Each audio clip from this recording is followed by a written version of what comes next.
Welcome back to the Jump Ball Podcast. I guess it should be the other way around. We should welcome the Jump Ball Podcast back because I haven't done one of these in a while, but I'm going to fix that. I'm going to be bringing one just about every week. I'm going to do my very, very best at this point to bring you great content, and I'm starting it off by bringing my man Keith Smith. He writes for Yahoo Sports, Real GM, and we're really just going to get into the nitty-gritty of God, I can't believe I said the word nitty-gritty. I hate myself already. We're going to get into the trade deadline. It's coming up. We're going to kind of just talk about when you guys are playing around with the trade machine, the stuff you got to think about a little bit more. And we're just going to get into a whole bunch of stuff. So, you ready to tip off? Keith, how you doing? I'm doing great, man. How are you doing, Mo? I'm good, buddy. I'm good. I'm ready to go. It's been a while since I got this going. I almost kind of forgot how to podcast for a second. I know how to talk. We know that. That part's easy for me. But, now we're back at it. So it's time to get going. Keith, we're like a week or two away from the trade deadline. And, I know you get frustrated because I get frustrated. I probably frustrate you a lot too sometimes with like, let's trade this guy for this guy and da-da-da-da-da-da and this and for this guy and this and this. And, usually I can only just see you shaking your head, just sort of like, that won't work. That doesn't work under the trade demands or under the CBA and all that stuff. So I kind of want to get into, what are some of the stuff like a fan should look at before they start becoming the trade GM Picasso that everybody likes to do around this time of the year. Yeah, for sure. It is, my main thing that I always like to take away from people is, and Mo knows this better than anybody else because we're in a couple chat groups together. And I tend to live in this hyper realistic world where people will be like, what about this guy for this guy? More of just a basketball value conversation. I'm like, it doesn't work salary wise. And, and then everybody's like, who let this guy in here? Kick him out. He's not fun. I mean, Keith, you do pour a lot of water on a lot of our fun. I do. And it's tough, man, because the big thing for me is, and I always say this all the time, and I mean it with respect, but also there's truth to it. This is not NBA 2K. You can't shut the salary cap off. You can't, break the trade rules and just start moving guys from roster to roster. Unfortunately, that's not how it works. I think, in what I've learned over the years is NBA GMs would love if that's how it worked and could make, just straight basketball trades. But my guy, Pete Philo from the TPG Sports Group, who is, one of the smartest basketball guys I know and was a scout for years and worked in the front office for several different teams. He likes to say 90% of the trades we see in the NBA are cap related. They've got really nothing to do with basketball for one side or the other, sometimes either side. We just saw that with this Carmelo Anthony deal that went down. It's got nothing to do with basketball at all. This is all about cap and luxury tax and everything else. So it's always keep that in mind. My other big piece of advice is there's two teams to make a trade. Don't just go into it. If you're I live in Orlando, so if you're an Orlando Magic fan, don't go into it saying like, well, I'm going to trade Nikola Vucevic, so that means I need back, let's see, Karl Anthony Towns, because that's right. What makes sense for me as a Magic fan. Like, that's not going to happen. You got to look at it from both sides, and then the good thing is the trade machines and the like, they've gotten so much better as far as, plugging it in, you press your button, and it says, this doesn't work. You need to add money or whatever it is.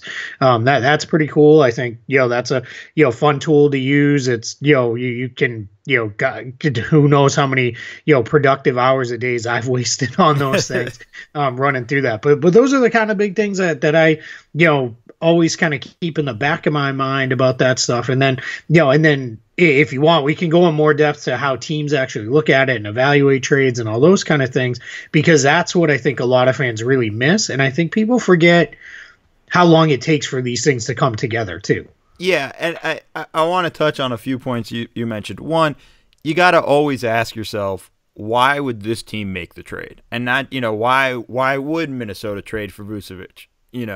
Why you got to figure out the other side of it too. Everybody always kind of, that's the one thing that bugs me about some of these trade articles we see where people propose 5 different trades, and I'm like, why would this team want this guy and Yep. whatnot? And it's it's maddening to me. So I can only imagine how much it frustrates you in that regard.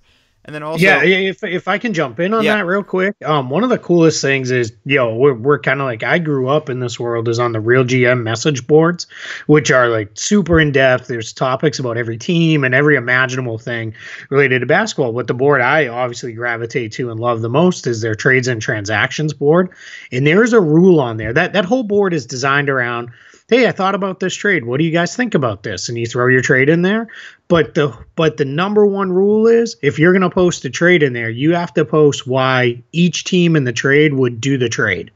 It's because what we're trying to avoid is just, I want to steal Karl Anthony Towns, so we're going to trade Nick Vucevic and Timofey Mozgov's crappy salary and give us Towns. Why? Well, because that's the guy I want. Okay, well, go away with that.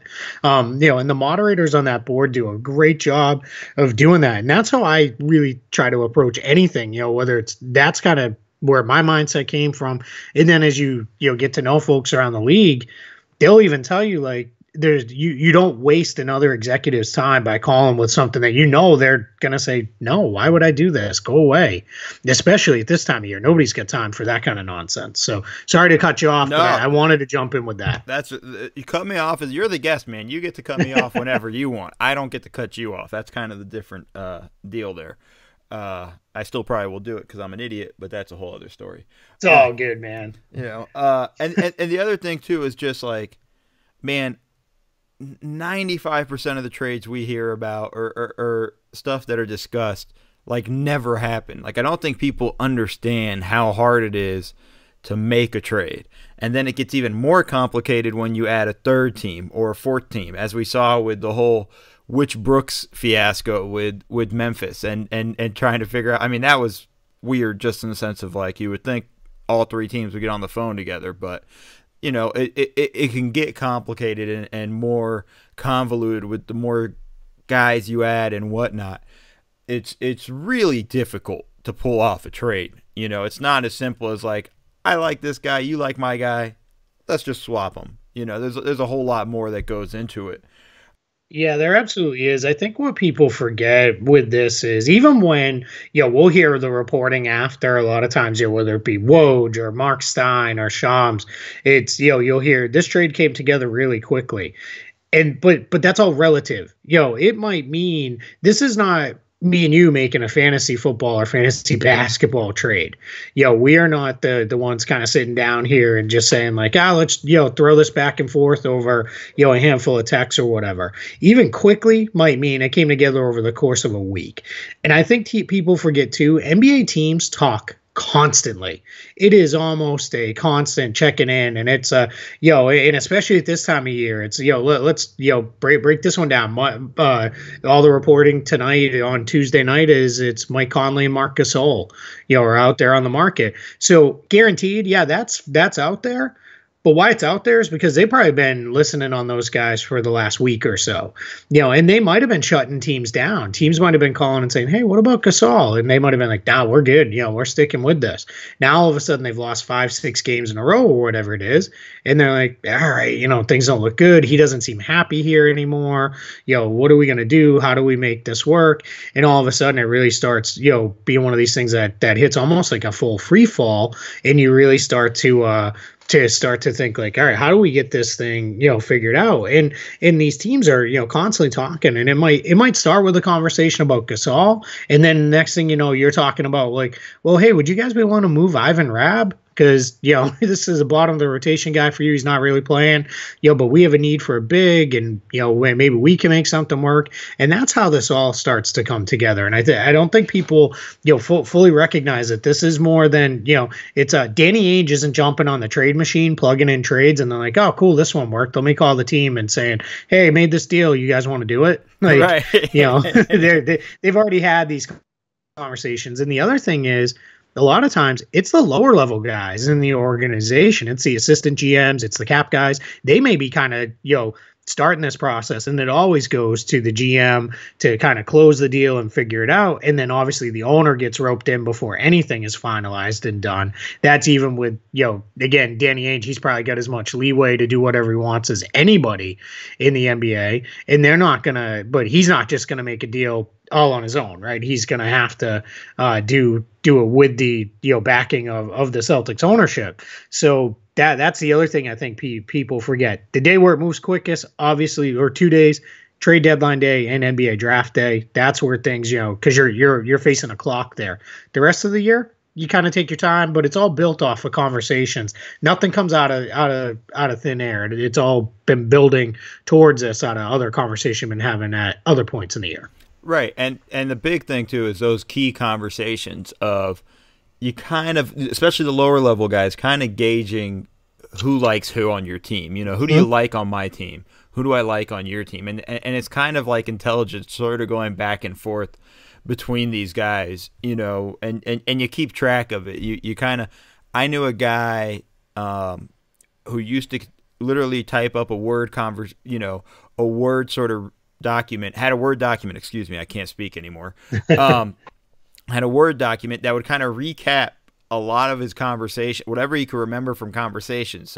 So-and-so from the Lakers likes this guy, and this, and they like this guy. They don't like this guy, or they don't think there's any value in this draft, so their pick might be gettable. Or there's all these kinds of little tidbits of information that they're always trying to keep track of and keep on top of. And it's really useful come this time of year when you are the Memphis Grizzlies and you're going to begin to have talks about Marc Gasol and Mike Conley. And, like you said, we're recording it on a Tuesday. This will, the news literally just kind of, Woj just broke it today, but I believe Mark Stein had some stuff about this a week ago. So, we've all kind of sensed this coming at some point. Yeah. Especially after. And one other thing too is that conversation about who do you like, who do you like, what do you need, what are you looking for? That can even go back as far as, hey, remember that conversation we had at the draft, and you were like, yeah, if we can jump back in there, we really wanted to get this guy, but we couldn't get back in there at the second round. And you hear a lot of that at Summer League. A lot of teams are bouncing around. It's like, man, you snaked us to get into this guy. And now let's say it's, you've soured on your, mid second round pick, and, or he didn't crack your rotation the way you'd hoped, or whatever the case is. Now you turn and say, all right, hey, you still like that guy? What do you want to do here? So it's that story you told about, a running Word document of that.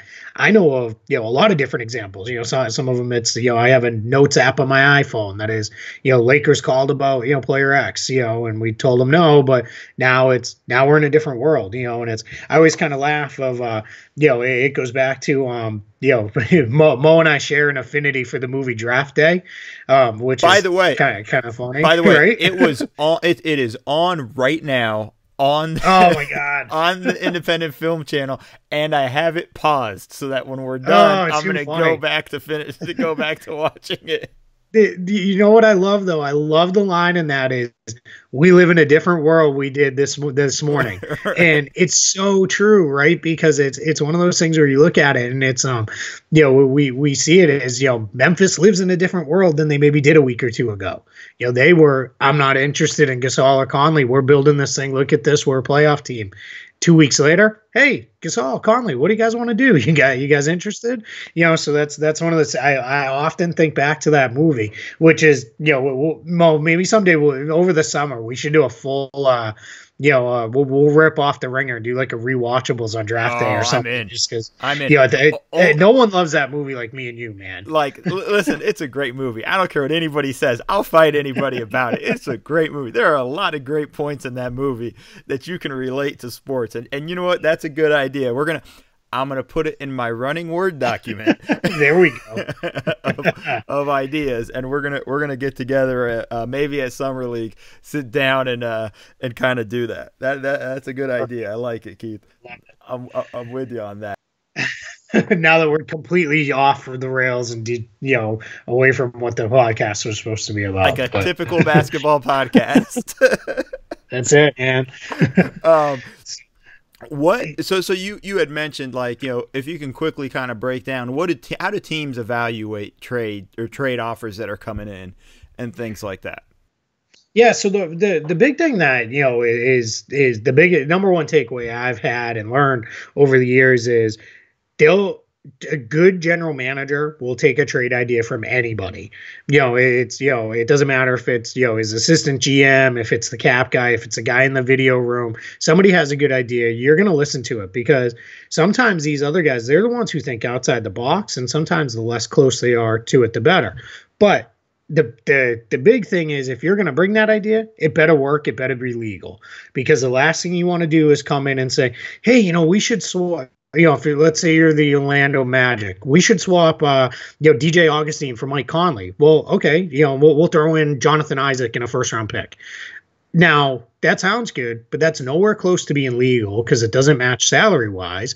And if you throw that to your general manager, we like to believe the general managers know every guy's salary by heart and everything. But remember, these guys are processing this. They're talking about draft prospects, guys who are playing overseas, NBA, GL guys that are on, could be up for a 10-day contract, or guys looking at a two-way next year. There's a lot of stuff. So that's why they pay, a lot of other people, a lot of money to be, or in some cases not a lot of money, but they pay them to be involved and, do this other stuff. But that's where what you want to do is you're going to take that in. But if you pitch it, it better work, because if then your GM says, man, I like that, let me pick up the phone and call Chris Wallace. If you're pitching it to Jeff Weltman and Jeff Weltman doesn't know, what the salaries look like, and Chris Wallace is like, that doesn't work, man. Like, what are you doing? This isn't even close. Because now all you've done is you've wasted your time. Now you look kind of silly. And guys, they want to make sure you get all your ducks in a row. So there's your kind of number one thing is, you pitch an idea, make sure that idea is legal and that idea works. Then beyond that, you better come with almost back to the conversation we had before is, why will they do this? Why won't they do this? Why would we do this? Why wouldn't we do this? And that becomes the conversation point that jumps off with everything, because it's really approached as, if I'm bringing in this guy, what does he do for my roster right now? What does he do for my cap sheet right now and going forward, the year after that, and maybe the year after that? How does it change our draft picture? What does it do for us publicly? We both know teams that will very happily float trade ideas out there, whether it be through the media or through some other sourcing, to see reaction. Would not shock me at all if Memphis goes this route to say, hey, Mike Conley may be on the move to the Orlando Magic for, player X and player Y. And then if all of a sudden the reaction is like, that's it, like, this sucks, I'll give up my season tickets. Oh, hey, it all fell apart. We're not doing that trade. Right? We both know that's happened. We both know guys who have, done that before. So it really becomes one of those things where those are all the things you have to take into account. And again, this all goes back to, this is why these things don't happen in the span of a couple minutes. Right. It's easy for me and you to jump in there and play trade machine. I mean, we could probably do in the span of an hour-long podcast 100 different trade ideas, playing on the trade machine, and we'll probably like at least a quarter of them. But that's not really how it works. So those are kind of the evaluation points. It's you're always looking at, what does it do for us today? What does it do down the line? How does it change our roster? How does it change our roster building approach? Is this what we want to do? And those are all the things you have to look. It very rarely, unless it's like an expiring contract guy that you're bringing in just for the rest of this year, very rarely do teams make a truly just a win now move right now that has very little impact beyond between now and the end of, say, April, May, June, when your playoff run ends. That's pretty uncommon. That doesn't happen very, very much. So it's more of a, we're making this move now because this is going to do X, Y, and Z as we go down the line. Right. And, as a video guy, it wasn't at all uncommon for me to get a list of players and meet the GM in the conference room, and the front office staff. And basically I'm just running the video of several different trade prospects, and everybody's kind of talking out loud of who they like, what they don't like, and whatnot. There's so much that goes into the building of an actual trade. And let me ask you, as a video guy too, I know a couple other guys who, either in the video room now or got their start there. It also wasn't uncommon, right? If you would mention to whoever it was of, hey, I was cutting together the clips of the last 5 games for the Clippers, and this Sindarius Thornwell guy is really flashing. He doesn't get a lot of time, but he looks really good on tape. And you might mention that to somebody, right? So that they can You do whatever. Yeah. And it's one of those things where, there, I mean, yeah, if you're in your world, right? If you're working for Pop and you're cutting together clips, he's probably not going to focus a lot of his minimal time with his players on Sindarius Thornwell, but you're going to see it because you're cutting down hours a game clip down to the minutes that the players need, right? Right. And you know who you can go to talk to. Like I probably wouldn't go running the Pop with that. Sure. Or Doc, but I know who I would talk to in the front office and things of like, what do you think of this guy? Or like, hey, I just put an edit together. Just watch his stuff. Like, this is what I've seen of his. There's nothing worse than having the information and never giving it out. And that's kind of what and it's more than just trades. It's kind of like the video room. Like every coaching staff I've been a part of in their video room has all said the same thing to me. Hey, if you see anything interesting, let me know. And it could be anything. Like I once pulled when Coach Brown, Brett Brown, and I were both in San Antonio, there was a clip of, I think it was the Bulls on a sideline out of bounds, like an end of game play. They put 2 7-footers on the ball, and that's been like my favorite thing since then. And basically made it impossible for them to inbound the ball. And I just cut that clip and then showed it to Brett Brown, just going like, hey, this is interesting. I go like, I don't know if we'd ever do it. I don't know, whatever, but just, this is out there. Yeah, man, it's not about trades, but I know I had a coach, say to me once when we were talking about, the importance of the video room guys. And he goes, I always look at it this way.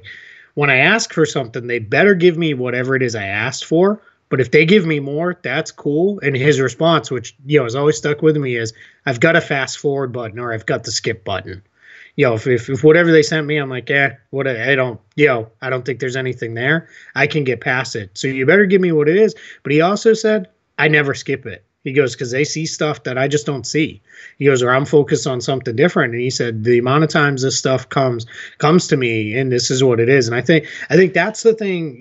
This is why these teams have these massive, staffs now. It used to be, like I said, I live here in Orlando. It used to be kind of a running joke how small Orlando's front office video staff was. Both the front office staff and the video staff, I should say, compared to the rest of the NBA. And that was one of the things, when they brought in their new front office was, hey, before we sign on, we need to know there's a commitment to beef this up to get it to where it needs to be, at NBA levels now. And I don't think people realize, just how many people are in there. Which is really, really cool, because I think it's, one of those things where it's, I think it opens eyes like, oh man, these teams really do invest a ton into this that I didn't know, because at the end of the day, the guy at the press conference, it's the general manager. And that's the last thing I wanted to touch on with trades. It's a very real thing. Sometimes you have to win the press conference. And what that means is you got to get up there and say, hey, we made this trade. We love this guy who's coming in. Even if the reality is, we didn't really love this, but he's a big name. He's going to help us the rest of the year a little bit, do this and do that, keep interest and get people excited. So, we got to go that way. That does happen, with teams. And it's funny, I hear a lot on people saying things like, hey, don't try and win the press conference. Try and make sure you make the basketball team better, but knowing that happens. Win the press conference, that's very much a thing that happens. That's extremely, people, it sounds like it shouldn't matter, but I'm glad you mentioned that, because that's really important to a lot of teams. And as much as we don't want to admit it, or you wish every trade was made with basketball intentions only, sometimes it's just very different and not done that way. Before we move on to our next topic, I got to mention our friends at Brand Active Media. I don't know about you, Keith, but I love when I go to a party or a wedding and they have a photo booth and it's one of those fun things. You get costumes, you can dress up or whatever. These guys at Brand Active Media take it to another level. They do some interesting green screen stuff behind it. We can have you floating in space, Keith. We can do all sorts of amazing things at Brand Active Media. They've done big time events with NFL Pro Bowl, the Super Bowl. They were at NBA All-Star Game last year. They're always around. They're big-time events. And if you go to brandactivemedia.com, set up an event with them, and let them know that Mo from the Jump Ball sent you, they will let you print out all that stuff for free. Again, brandactivemedia.com, Mo from the Jump Ball sent you. Keith, let's move on now. Let's get into what is your thoughts? I mean, it's kind of changed a little bit now, knowing that Gasol and Connolly are officially on the market, I guess. But what are your thoughts at this trade deadline this year? You know, some years we feel like, man, there's going to be some serious fireworks, and then other years you feel like there are going to be some duds. You know, going into it, how do you feel? You know, looking around now, what do you feel like the appetite is around the NBA? Yeah, talking to different people with teams, a lot of what I'm not a preeminent newsbreaker, and I don't really ever want to be, because I don't want to live with my phone permanently attached to my hand, and all kinds of chargers, backup chargers ready. That's just not. I also don't think my wife would allow it. But it's I do like to talk to teams a lot because I'm more curious. I mean, yeah, sure, if I get a piece of news, I'm going to break it, but I'm more curious as to the process and how did we get here and how did we build this up. And one of the really kind of things that stands out for me that I've been getting the sense of is no one really knows, which is weird, only about 2 weeks out. Teams usually have a pretty good sense. Part of the challenge is, as we look at this going into today, right into this Tuesday, you have 11 teams still in it in the Eastern Conference to make the playoffs. The Magic are sitting in the 11th spot, and they're only 2.5 games out. In the West, it's even crazier. You've got the Jazz right now are in the 8th spot, and the Pelicans are only 3.5 out, and they're in the 12th spot. Dallas is just starting to slide a little bit with a 4-game losing streak that's dropped them. They're now 5 games behind. So, they may be falling out. So you're really only talking 6-7 sellers at this point in the season. Usually by now you're up around 10 or so in the course of the entire league. You've got about 20 teams that really kind of know what they are. And the other challenge is you have these teams, like let's use the Sacramento Kings for an example. They're 24-23. I think as much as we all love the Kings story, they're probably going to miss the playoffs, but they don't own their own pick. So they are, as long as they don't screw up their future cap sheet, which they have no intentions of doing, everything I'm getting out of Sacramento is, hey, if we can make a move that's going to help us get there, we'd love to get there. It's been 13, 14 years or whatever it is since they've been a playoff team. So they would love to be in the playoffs. The Lakers, it's been, it might as well be a decade is how it feels, I think, for them since they've been in the playoffs and been a relevant team. So I think they want to, make sure that they get there. But it's that last part. It's the screw up the future flexibility part that's got a lot of teams stuck, because we're looking at a summer where half the NBA is going to have cap space. And we're not talking, 10, 12 million cap space. We're talking, 40, 50, 60 million in cap space, and the ability to go add minimum of 1, maybe even finagle your way into 2 max free agent slots. And that's not something we've seen. Even at the cap spike year, it wasn't quite like that. It's all these bad contracts are expiring. So that's a very long answer to say I'm not sure what we're going to see, but I do think we have potential for movement, but I think it's going to be more guys along the lines of guys who are on an expiring contract, and we're moving them for an expiring contract. I might move out, a guy who makes, $12 million to bring back a guy who makes $15 million who fits me better. I'll take on money this year. I don't really care, but they both expire, so it doesn't change anything for me coming into the summer.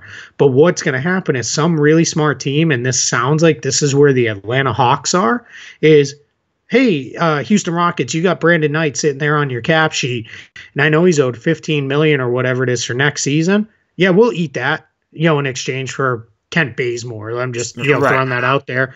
We'll eat that for Kent Bazemore, but you got to give us a first round pick or a protected pick or whatever it is, because the Hawks know next year's not their year either yet. So for them to say, yeah, we'll eat that money, that's fine. No big deal. We'll get another asset on it. We'll get another asset on it. And that's what some of these teams should be doing. Unfortunately, you have teams like the Bulls and the Knicks who I think are maybe the Knicks. They probably should maintain their space and keep their dreams alive. But the Bulls, they haven't signed a big free agent ever. And, and they're kind of looking at it as, hey, but, look at all this cap space we're going to have in the summer. So you can, double down on whoever the next Jabari Parker is. If it's the running joke I have is Rodney Hood. We'll throw $20 million at Rodney Hood next year. that's good for Rodney Hood, but it's some these teams need to be smart about when it's time to bow out and say here's what it is. So really, this next week and a half is going to be huge because a couple more teams are going to fall out of this, and then you're going to start to see minds and decision making change. As far as hey, we were ready to buy. But now, we're ready to sell and we're going to move pieces. I mean, it just goes back to our draft day line of, you live in a different world a week from now. That's it. And a couple of teams will be in a different world. And just for those who are wondering, the Brandon Knight for Kent Bazemore trade that Keith threw out there does work. It does work. he wouldn't say it if it didn't. I checked it while he was talking, just to double check on it. But I think there's going to be a lot of interesting teams. My only thing is I think everybody's going to be too afraid to make a trade considering what's going to be out there this summer. I think there's going to be a lot of free agency, so you want to keep that powder fresh. On top of that too is people always ask me about the Lakers and should they trade Lonzo and Ingram now, even if it's not for AD. Like I've had people ask me about Beal and other random names, and I always just kind of come back to I just don't know if they'd want to make the trade knowing that this summer Anthony Davis might be available. We're all kind of assuming he is. No, there's no real nothing's officially been said, but you don't want to be a Lonzo Ball away from having, if you didn't trade for whatever Ball for Beal. I'm just throwing out random crap so nobody yep. You don't don't aggregate it. Yeah, well, nobody does. Nobody listens to my podcast, Keith. Oh, come on, man. But you don't want New Orleans to be like, man, if you guys had Ball, this thing would have been a done deal. Like you just, and same thing with Boston. Like, you I look at Boston and I know you've watched Boston a ton. I look at them as like, man, that's one of those teams that just has too many guys and would be better off kind of peeling a guy away. But at the same time, they want to keep all these guys in case they can make a run at AD or whatever, whoever the next disgruntled star is. Or who we assume is going to be the next disgruntled star. It goes back to Danny Ainge used to say, a very openly said, it's very well known, right? Daryl Morey was Danny Ainge's, protege in Boston. And Ainge used Morey as his example for years as he was, in the post-KG, Pierce, Ray Allen years of building the Celtics back up of you're trying to pile up enough assets. So when a James Harden becomes available, you're the one who can go get him. And that's what he has done, right? And that's why he is, people laugh when they say the things like, we could have had Serge Ibaka, but we wouldn't give up Terry Rozier to get him. Well, yeah, it sounds funny. I mean, and there's all these, people can't wait to hear about all the trades the Celtics almost made. Well, there is some truth to that, but there's more truth to, no, we didn't because we believe we can get something better down the line. And people kept saying that. And then what did they do? They got Kyrie. They held on to those pieces enough to then go get a Kyrie. And now they're hanging on to him. Obviously, we all know they're going to make a run at Anthony Davis. The minute the Pelicans say, all right, we're going to talk about Anthony Davis, if that day comes, Celtics are going to be all over it. They're going to be right there at the forefront, challenging. And it's exactly what you said. They're not going to say, crap, we can't go trade for Davis because we spawned Jaylen Brown off in a trade for Marc Gasol, in a separate deal this season. Right. And the other piece, go ahead. No, keep going. The other piece is what's important to understand here too with guys like Gasol, Davis, Conley. Gasol and Conley, I don't think people fully grasp, they look at the names and that's fair, right? And that's what you should do when you're a basketball fan is you should care about the names more than the salary numbers. Leave that stuff to the nerds like me, who love it. But it's Marc Gasol makes $24 million this year. Conley makes $30.5 million this year. That's not a number for either one of those guys. Once you get past 20 million, that's not a number where you can very easily say, all right, hey, throw me two guys, and that gets you there. You're talking, if you want to trade for Marc Gasol, you're probably having to give up 3-4 guys just to match salary.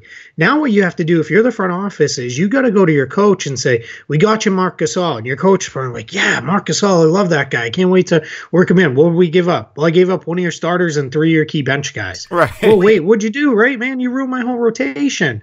Like I like Marc Gasol. I don't like him that much, and that's the challenge when you start talking these massive numbers. That's why these deals are always more common at the NBA draft, and then even more common to happen in the summer because you just have that much more flexibility, and then you have the ability to go out and fill all those pieces in around them using your exceptions or your minimum exceptions or whatever it is. It's the famous example I always use is when Boston traded for Kevin Garnett. There were people like, why didn't they make that trade in season the year before and get a year and a half, out of KG, and then obviously sign the extension and all that. But that was one of the conversations. Like, there was no way to make that trade because they never could have filled out their roster in any way that would have made sense. In the summer, they were able to then pile all their exceptions together and go get, James Posey and Eddie House and Scott Pollard and all those guys who filled out the bench, famously for that championship team. That's what you need to be thinking about. So that's why, yeah, it all sounds good that Marc Gasol and Mike Conley on the market. It's not easy to put those deals together. That's also part of the reason why the Grizzlies are doing this, a couple weeks out of the trade deadline versus this isn't breaking, the week of the trade deadline, because it's going to take time to put these ones together if they happen at all. Yeah, and that's the other thing. Even though they're listening, they still might not get traded. I mean, there's a whole issue behind it. I mean, just trying to find the right deal and the right package. And like you said, in-season trades are extremely tough. They're extremely tough on coaches. It's last year the Pistons made the big move and they got Blake Griffin. I go, that's great and all, but it's hard to have to revamp your offense now for a guy like Blake without a training camp. It's hard to do it in season. There's not a lot of practice time. Like, it's just a tough squeeze in that situation, and it's really challenging for a coach. I mean, we saw it with the Sixers and Jimmy Butler. Yep. I'm a believer in the trade. I think it was a good trade. I think it was smart. It's a risk. I totally get the risks, and they're playing a lot better lately. But I feel like everything's very fragile as it is. But it's also hard because that's something in season, and like you just said, they lost 2 starters. And they didn't have a lot of depth really to begin with. And now that we're seeing them struggle with that issue, and we know they have to get other guys. Yeah, and it's the thing with the coaches too is I always like to say I love when there's a big, like the Lakers made the Cavaliers made that big swap with the Lakers, but then the Cavs basically remade their entire roster on deadline day last year. And one of my most favorite things is then if they play that night. It's like you start seeing lineups like Ante Zizic, Channing Frye, and another big are all starting because we only have 6 guys available to play. And a guy's kind of sitting there in uniform that you might have a broken leg, but hey, we had to put you in uniform because to meet the league roster rules. And I always love. I mean, that's the basketball nerd in me comes out, and I'm like, oh man, we're gonna get the craziest lineups. This is gonna be a riot. I love that when we have those big major swaps, and now. As a coach, you're like, what the hell, man? We might as well just forfeit. Let me give everybody a rest day. Right. Just, go out there, which, the league would obviously never allow. But I think if you're the coach, your whole thing is like, all right, man, I only got 6 dudes available. Let's just get out of this thing healthy. I love seeing just the empty seats on the bench. And I honestly sit there and I'm hoping, I'm like, can 2 or 3 guys foul out? Like, I know it's mean. Oh, man, I'm with you, man. I'm in the same boat. I always want to see, like you only have 6 guys. I want 2 to fall out. I want you to finish with 4. Like, please let this happen. Yep. Let me tell you the one thing I wouldn't trade, Keith, and that's my favorite gelato place. Okay, I have the best gelato place in all of the land. They have 2 locations, one in downtown LA in the Spring Arcade in between 5th and 6th Street.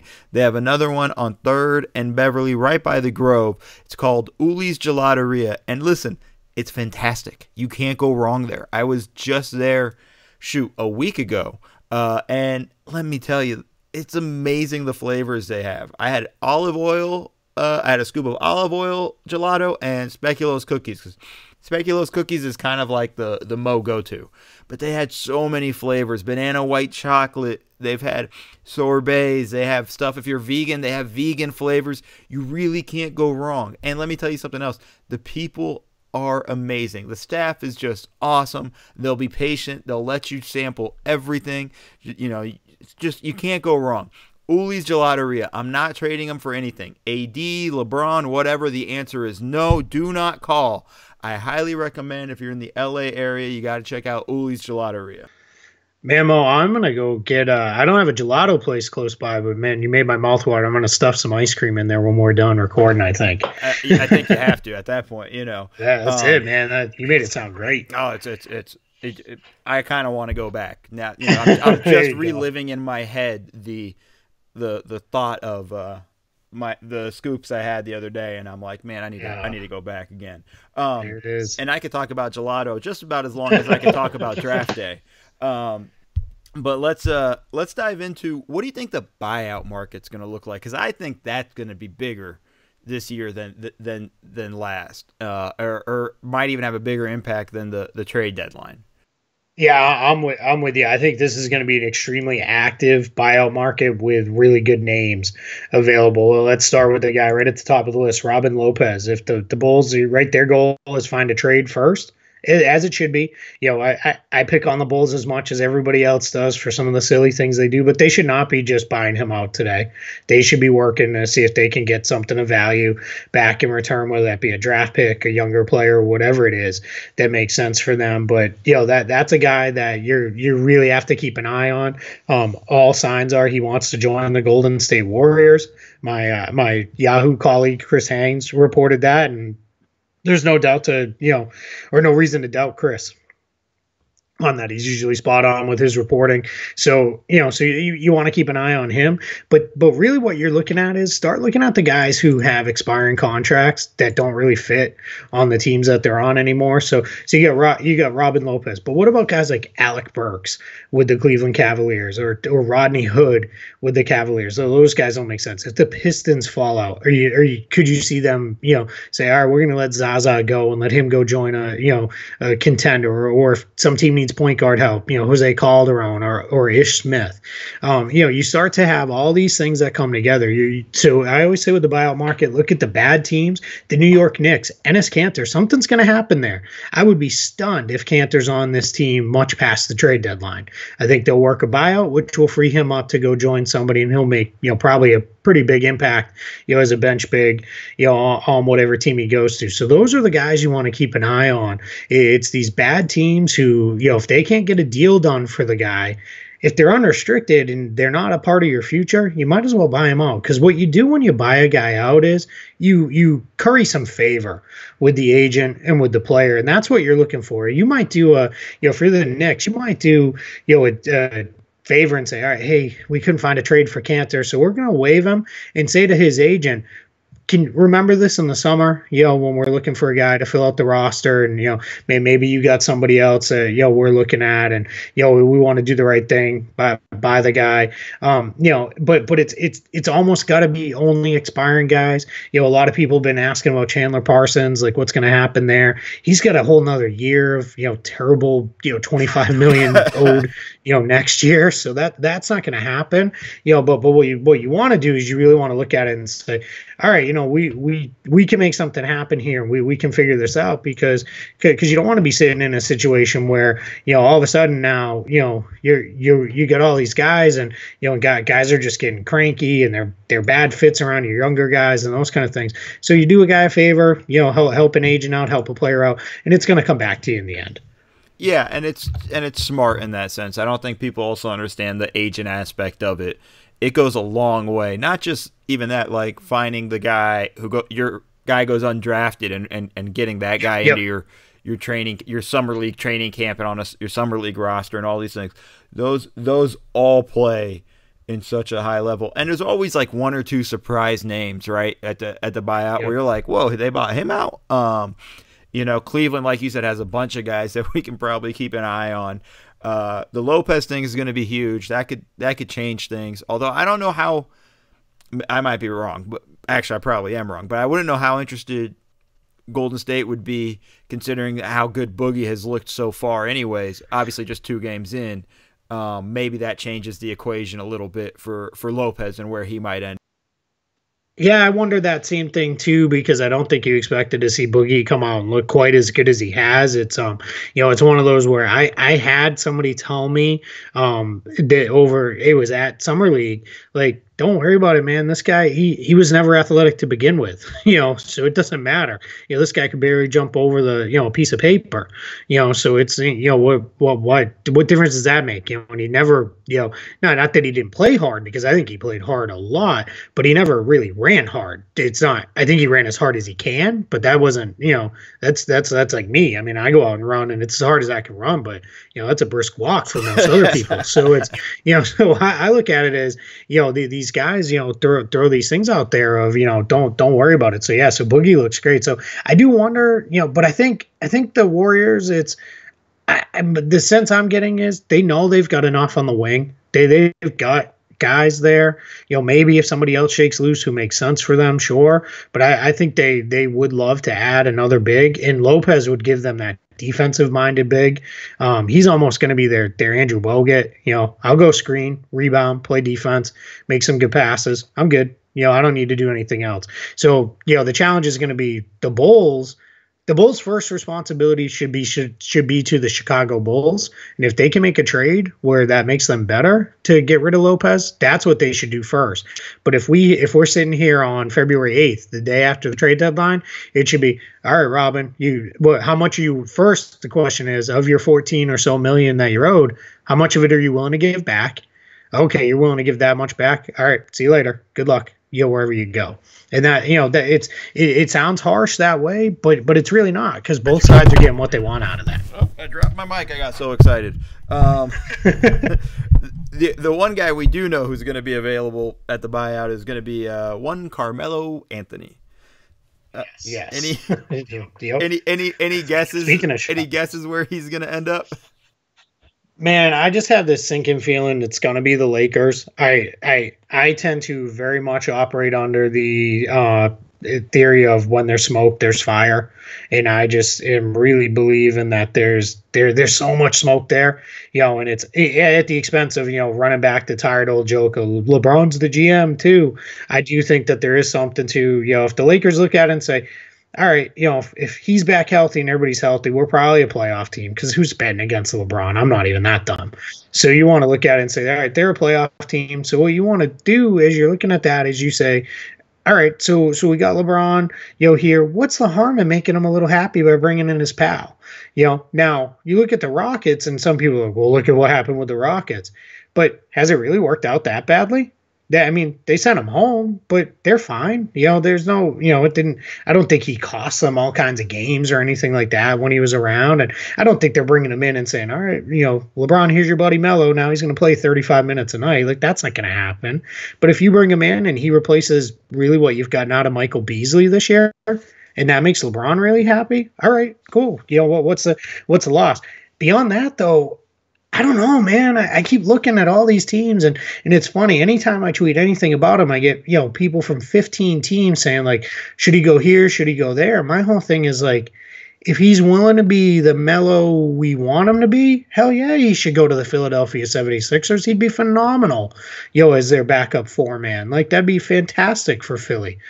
But he's not going to be that guy. Like, I have no reason to believe he's going to be that guy. Now, if you're the Lakers, fine. I think it might have been Doug Gottlieb today said the Warriors should sign him and put him in the Mo Spates role. And I was kind of like, holy crap. Like, that's actually an idea. Like, right. Let him go out there and just gun away. And if he's bad, just sit him on the bench and be like, all right, just sit there. We don't care. So yeah. I'm really, it's one of those things where I look at it and I'm like, I don't know, a lot of people, what about the Miami Heat? What about this team? And for every one of these teams, it's like, guys, this isn't, he's not going to be an in-demand guy. Like, if you want him, you can probably go get him. It's not, it's more going to be him, saying that. Now, I hope he has learned a lesson here and is willing to go what I would say like the Vince Carter route, where, hey man, I just want to play, I want to be a part of things, but I'm willing to sacrifice. I'll come off the bench. I'm not going to be the guy I was. I'm not that guy anymore. But I just want to be around, because I think Melo could have another 4 years in him in that kind of role. It's just, that's such an ego blow, and that's a really hard thing to ask a player to do. So I'm just not sure we're ever going to get there. Yeah, I am very skeptical of that. I think if he did accept it, I think he'd be really good at it. I honestly thought if he accepted that in Oklahoma City, I thought that really could have been the best place for him to do it. He didn't, and he ended up laughing at the idea of coming off the bench and all that stuff. Yep. And of course, as times changed, you got traded twice and waived. That again, different world he's living in now from 2 years ago. Yep. Yeah, three teams already this year. Atlanta, Houston, and Chicago have picked you up and then said, we picked you up, but we really don't want you anymore. We really didn't want you at all in the first place. We just did it to to get something else. So that's tough. Yeah. So, Keith, I've held you for far too long. I'm looking forward to our summer pod of draft day rewatch, and driving the rest of the world mad over our love for draft day. Plug your stuff, man. What you got coming out, where people can find you, and I'll let you go. Yeah, man, we just spent a while talking about the trade deadline. It's all about the trade deadline in my world as well, writing. So I am I'm in the middle of a series for Yahoo Sports that's about the trade deadline and trade deadline related. So the first piece was the 10 most tradable contracts in the NBA. And basically think of it as, I'll spoil the piece, but go read it. But, I have Giannis Antetokounmpo at number 1. Are the Bucks ever going to trade him? Absolutely not. But he still has the most tradable contract in the NBA. That's what you want to look at. Companion piece to that, the 10 least tradable contracts in the NBA. So, we'll write this one, make some people mad, and it'll get out there here, in the next couple of days. That'll run on Yahoo, and then I'm going to have a piece on Eastern Conference buyers and sellers and Western Conference buyers and sellers. I've been purposely holding off because of what we talked about. I don't know, right. So I'm trying to gather as much intel as I can here. And then for Real GM, as soon as the trade deadline is over and we are wrapped on that, I'll be doing an updated cap space look with cap space projections for this coming summer. As the trade deadline tends to change the landscape, not only for the remainder of this season, but going into the off season as well. So that'll all be coming. So a lot of cool stuff coming there. And, and then we got some cool ideas coming for Yahoo down the line that I'm really excited about and ready to work on. And, and then you can listen to my podcast, the NBA Front Office Show. We are, this is what we do. We love this time of year. We talk about every transaction, but these are the big ones. So if you've listened and you're like, man, these guys spend an hour talking about two-way guys and 10-day contracts and stuff. We do, because we talk every single transaction in the NBA, but trade deadline, there ain't none of that going on. These are all going to be big moves and big shakes, one way or the other. So if you want to jump in and listen there, we'd love to have you. Perfect. And just a guess, I'm assuming John Wall is going to be somewhere in the 10 least tradable contract. Yeah, John Wall features very, very prominently. Not too surprised. Keith. Yeah, you know me well. Well, I think I know everybody else pretty well, too. I think everybody kind of has the same thoughts there.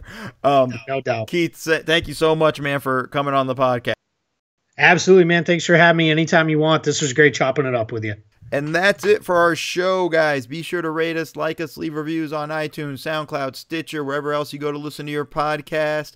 And because it's been a while, you might have to resubscribe to your podcast on iTunes, because I have not been doing my job, to be honest. But I'm back, guys. I'm ready to go. We're going to do one once a week at the very least. So stay with me and check it out.